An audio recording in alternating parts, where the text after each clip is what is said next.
So sa hindi inaasahan pagkakataon nga po ay tila nabugbog ang anak ng ating pambansang kamaumani Pacquiao na si Eman Bacosa sa kauna-unahang title fight nito kontra kay Rodilyn Perez. Bago po kasi ang laban ay inaasahan ng lahat na magiging Philippine champion na si Bacosa. Gawa ng pipitsuging kalaban lang naman daw si Perez. Subalit laking gulat nga po ng lahat dahil tila kabaliktaran ang nangyari. Gawa ng bawat round simula round 2 ay pinabagsak niya ng paulit-ulit si Bacosa. Sa sumatotal po ay 7 beses pinabagsak ni Perez si Bacosa sa buong laban. Subalit 3 lang ang binilangan ng referee kaya naman napansin ng mga fans na tila pinapaboran daw si Bacosa. Bukod dyan ay maging si Bacosa ay nagrereklamo din na nadudulas lang daw siya. Pero maliwanag naman po talaga na malilinis ang patamang knockdown ni Perez sa kanya. May punto pang rin-wrestling ni Bacosa si Perez pero walang deduction o warning na nangyari. Ganun pa man ay sa bandang huli ay nakuha ni Perez ang panalo via majority decision.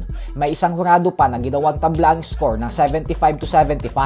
Dahil sa panalong ito ni Perez ay siya na ngayon ang bagong PBF Youth Lightweight Champion.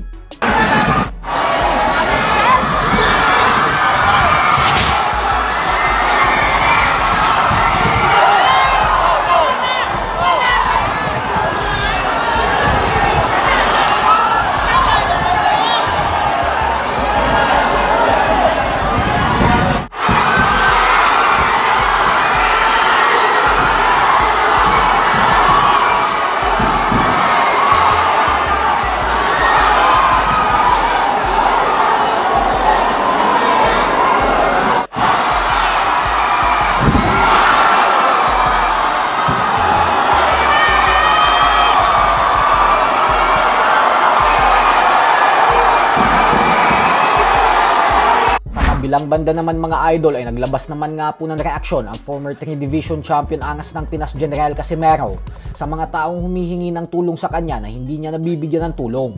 Naging prangka po si Cuadro Alas na alam niya naman daw na madami pa siyang pwedeng matulungan. Subalit hindi naman umano niya kayang mabigyan ng lahat kasi mauubusan din daw siya. Lalo pat galing daw sa sarili niyang bulsa ang lahat ng pinangtutulong niya sa mga tao.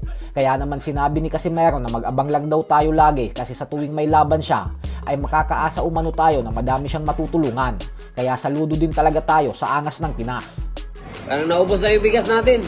Daming na bigyan natin ng bigas at hindi kasi natin mabigyan lahat. Yun lang yung nakaya nating maabot sa bigas.